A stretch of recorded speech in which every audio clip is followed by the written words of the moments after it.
Hello friends, welcome to our YouTube channel. 1 सितंबर 2020 के MCQs हमारे पास रेडी है, तो चलिए स्टार्ट करते हैं। Question number 1, which of the following statement is or are correct about recent trends of India's GDP?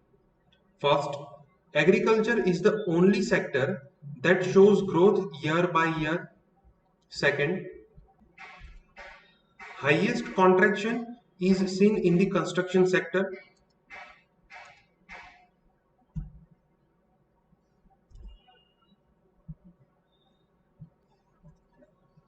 तो चलिए देखते हैं करेक्ट आंसर क्या होगा। The answer is C, both 1 and 2। दोनों स्टेटमेंट जो है वो करेक्ट है।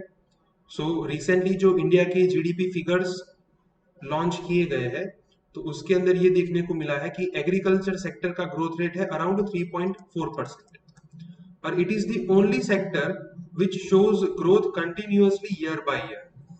बाकी के सेक्टर जो है उसके अंदर ग्रोथ रेट जो है वो अभी रिड्यूस हो रहा है, और सबसे ज्यादा कॉन्ट्रैक्शन कौन से सेक्टर में है? कंस्ट्रक्शन सेक्टर में, बाय अराउंड 50%। कंस्ट्रक्शन सेक्टर में 50% कॉन्ट्रैक्शन हुआ है। उसके बाद सेकंड हाईएस्ट कॉन्ट्रैक्शन जो है वो होटल एंड ट्रेड इंडस्ट्री में है, टूरिज्म इंडस्ट्रीज में। तो हमारा आंसर होगा सी, बोथ 1 एंड 2। दोनों स्टेटमेंट जो है वो करेक्ट है। सो आज के न्यूज़पेपर में ये आर्टिकल है कि जीडीपी जो है it falls 23.9% in first quarter. It is worst contraction seen in decades. अगर यही ट्रेंड कंटिन्यू रहा तो जो फाइनल ईयरली जीडीपी रिव्यू होगा उसके अंदर अभी तक का इंडिपेंडेंट इंडिया की हिस्ट्री में सबसे ज्यादा जीडीपी कॉन्ट्रैक्शन होगा, ऐसा फोरकास्टिंग इस पर्टिकुलर न्यूज आर्टिकल में है। और सेक्टर की अगर हम बात करें तो पर्टिकुलर इस पैराग्राफ में सेक्टर्स की बात की गई है कि agriculture is the only sector that shows growth, and construction sector में अराउंड 50% का fall.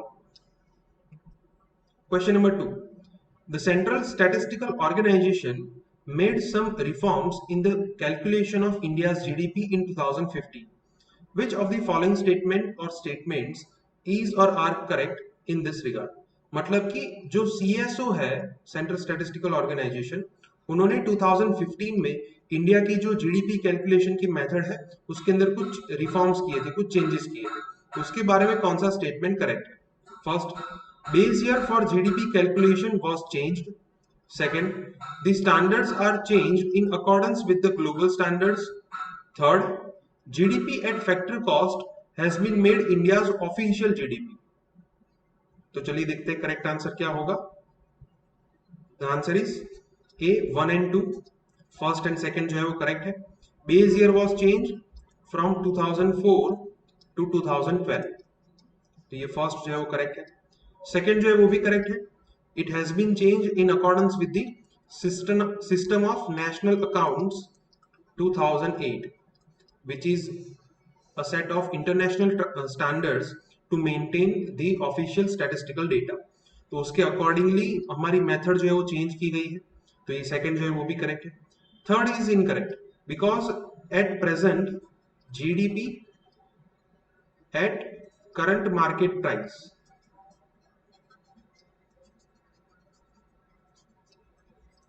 Is the official GDP of India. तो मतलब कि अभी जीडीपी जो है, सॉरी करंट नहीं, constant market price, GDP at constant market price is the current official GDP of India. तो हमारा आंसर होगा ए, 1 एंड 2। अगेन जीडीपी जो है वो न्यूज में है, और जीडीपी से रिलेटेड काफी सारी चीजें जो है उसका बेसिक आपको ध्यान में रखना चाहिए कि what is the method of calculating GDP, कौन से फैक्टर को ध्यान में लिया जाता है, व्हाट इज जीवीए और उसकी मेथड क्या है, कौन से कंपोनेंट्स है जीवीए के, ये सब चीजें आपको ध्यान में होनी चाहिए। Question number 3, which of the following statement is or are correct about Pranab Mukherjee? Pranab Mukherjee के बारे में कौन सा स्टेटमेंट करेक्ट है?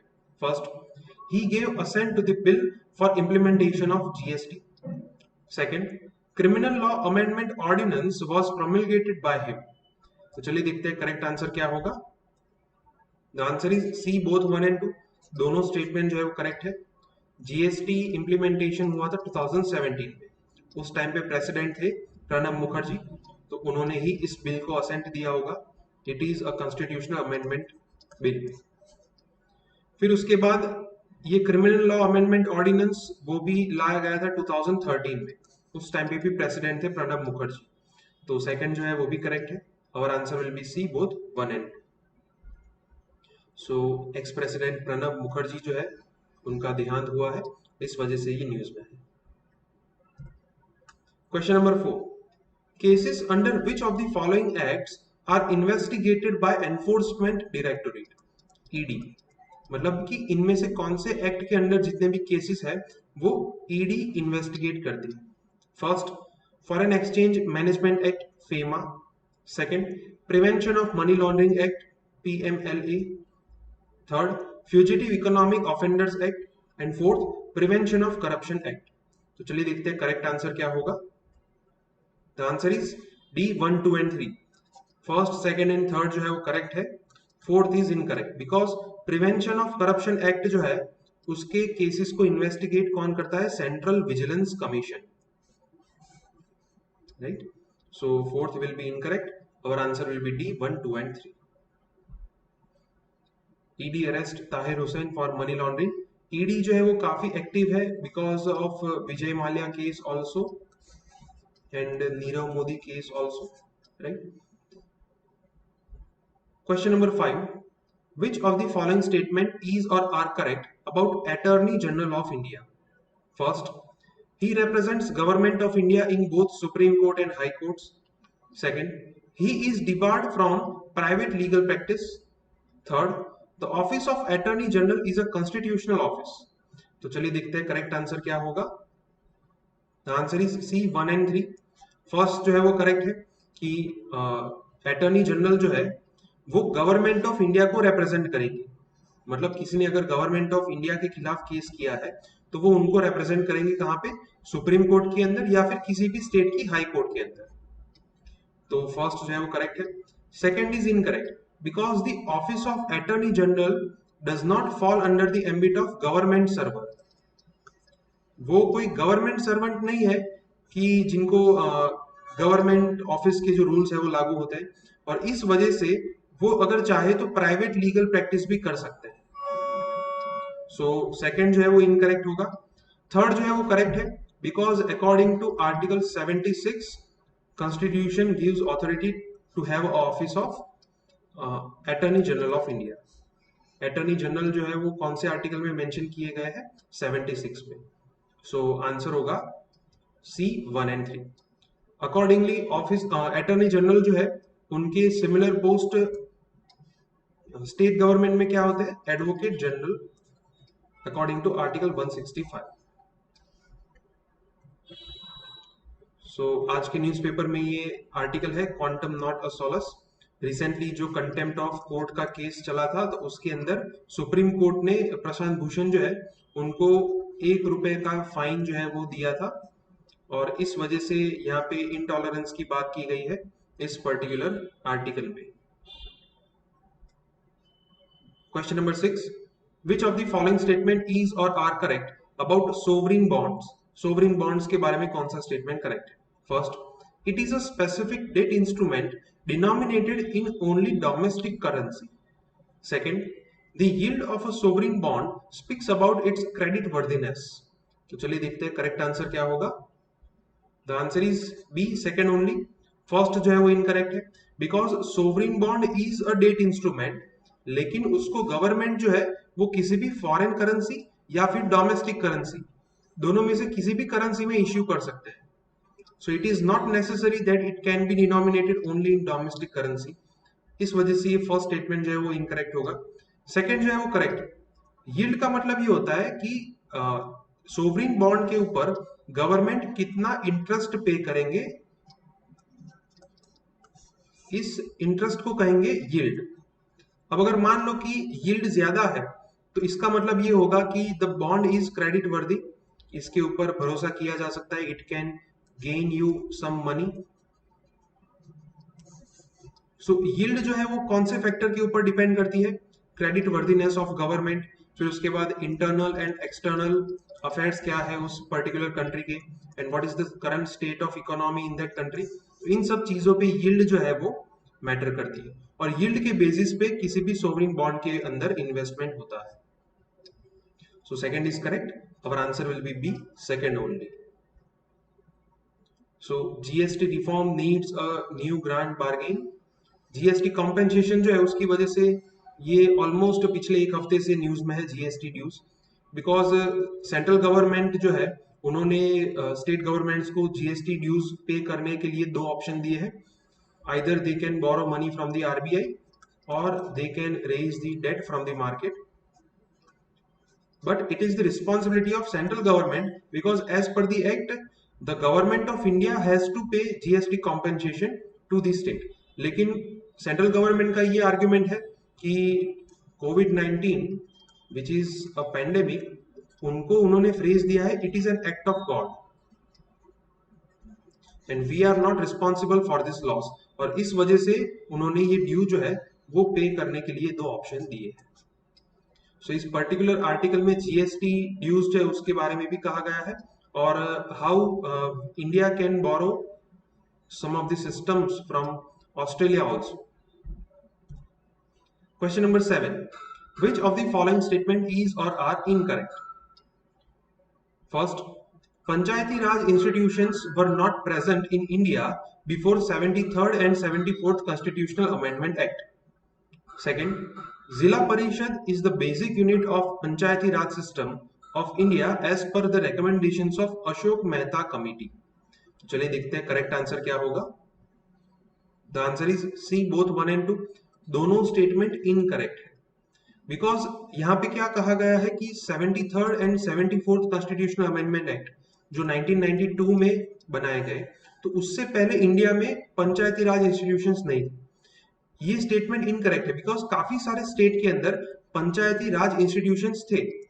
For example, Rajasthan was the first state to have a panchayati raj system. फिर उसके बाद आंध्र प्रदेश के अंदर भी थे, हरियाणा के अंदर भी थे. तो यहाँ पे ये कहना कि 1992 से पहले इंडिया में पंचायती राज सिस्टम नहीं थी, तो इस वजह से ये फर्स्ट स्टेटमेंट जो है वो इनकरेक्ट होगा. सेकेंड जो है वो भी इनकरेक्ट है बिकॉज एज ऑफ नाउ ग्राम सभा और ग्राम सभा in the rural area or ward committee in the municipal area is the basic unit for panchayati raj system. Actually Ashok Mehta committee ने ये रेकमेंड किया था कि जिला परिषद जो है उसको बेसिक यूनिट बनाना चाहिए, but it was not implemented. Currently as per this constitutional amendment act these two institutions are basic unit of panchayati raj system. So second जो है वो भी incorrect है. Our answer will be C, both 1 and 2. Again वही article है. इस particular article में यहाँ पे सोवरिन बॉन्ड्स की बात की गई है कि जैसे स्टेट गवर्नमेंट के पास ये ऑप्शन भी नहीं है कि वो सोवरिन बॉन्ड्स इश्यू कर सके. It can be only issued by central government.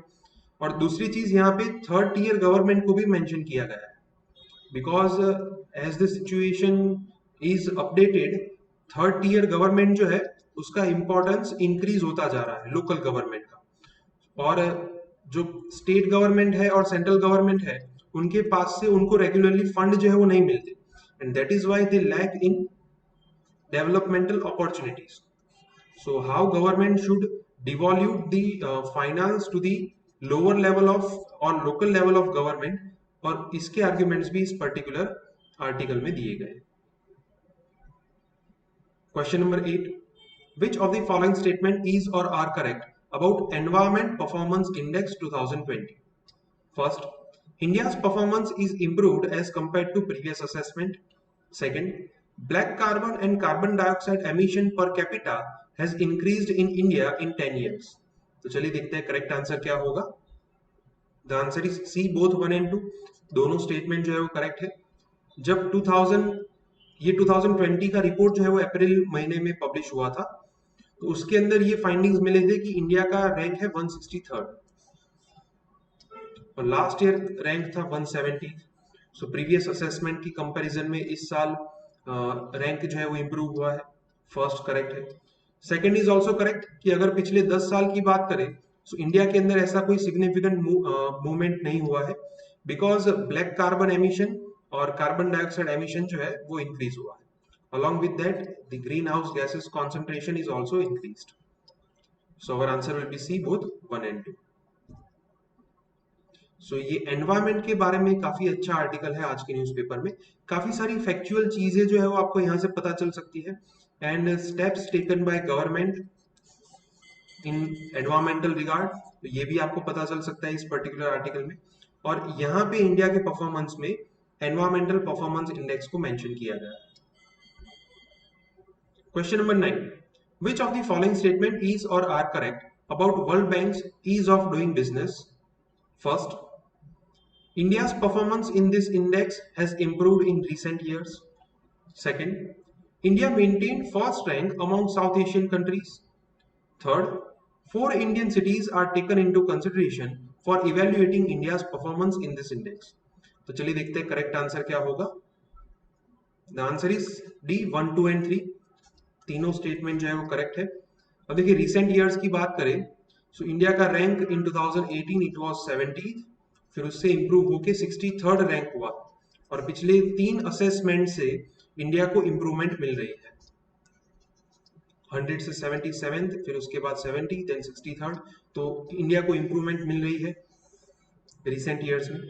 Second जो है वो भी करेक्ट है, पिछले 2 साल से इंडिया का रैंक जो है वो साउथ एशियन कंट्रीज में फर्स्ट रैंक पे है, तो ये भी करेक्ट है। अब देखिए थर्ड स्टेटमेंट जो है वो भी करेक्ट है। Earlier it was only Delhi and Mumbai which were taken into consideration for evaluating India's performance, but later on in the recent edition इसके अंदर कोलकाता एंड चेन्नई को भी ऐड किया गया है। So our answer will be D, 1, 2 and 3। तीनों statement जो है वो करेक्ट है। अगेन एनवायरमेंट से रिलेटेड यहाँ पे भी ये जो ईज ऑफ डूइंग बिजनेस है उसको मेंशन किया गया है। दूसरी चीज की रिसेंटली सभी कंट्रीज ने एडिक्वेट डेटा जो है वो वर्ल्ड बैंक को प्रेजेंट नहीं किया है, और इस वजह से वर्ल्ड बैंक ने ये डिसीजन लिया है कि इस साल वो ईज ऑफ डूइंग बिजनेस जो है उसके ऊपर रिपोर्ट जो है वो प्रिपेयर नहीं करेंगे। तो इस वजह से ये ईज ऑफ डूइंग बिजनेस जो है वो न्यूज में है। Also in 2019 prelim ease of doing business के जो इंडिकेटर्स है उसके ऊपर एक क्वेश्चन पूछा गया था। Question number 10, which of the following statement is or are correct about झूम कल्टीवेशन? झूम कल्टीवेशन के बारे में कौन सा स्टेटमेंट करेक्ट है? First, it is widely practised in north eastern states of India. Second, it increases soil fertility and prevents soil erosion. तो चलिए देखते हैं करेक्ट आंसर क्या होगा। The answer is A, 1 only. First जो है वो करेक्ट है। झूम कल्टीवेशन का दूसरा नाम क्या है? Shifting cultivation. शिफ्टिंग कल्टीवेशन, और एक नाम है that is known as practice of slash and burn, right. उसके अंदर क्या होता है, for example there is a patch of land और इस पर्टिकुलर पार्ट में एग्रीकल्चर एक्टिविटीज है and there is a presence of forest in this area.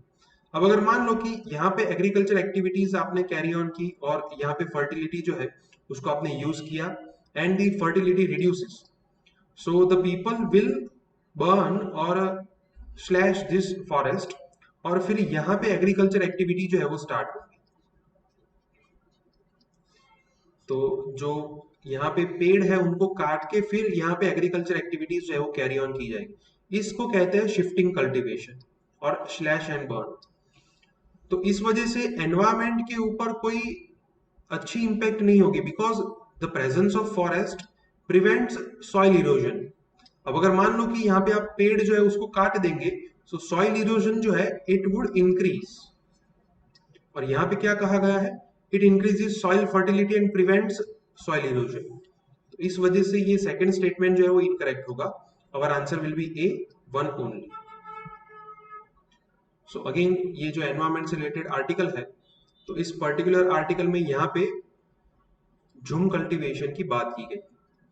Also the forest rights act, ये भी इंपॉर्टेंट है, इसके बारे में भी इस आर्टिकल में बात की गई है, तो इसके ऊपर भी आपको प्रोविजंस क्या है ये आपको पढ़ना चाहिए। और दूसरी चीज की after 42nd amendment act forest was shifted from the state list to the concurrent list, तो ये भी इंपॉर्टेंट है। ओके फ्रेंड्स, तो आज के 10 MCQs यहाँ पे कंप्लीट होते हैं। अगर आपको कोई डाउट है तो आप कमेंट सेक्शन में लिख सकते हैं। हमारे वीडियो को लाइक कीजिए और हमारे चैनल को सब्सक्राइब कीजिए। Thank you.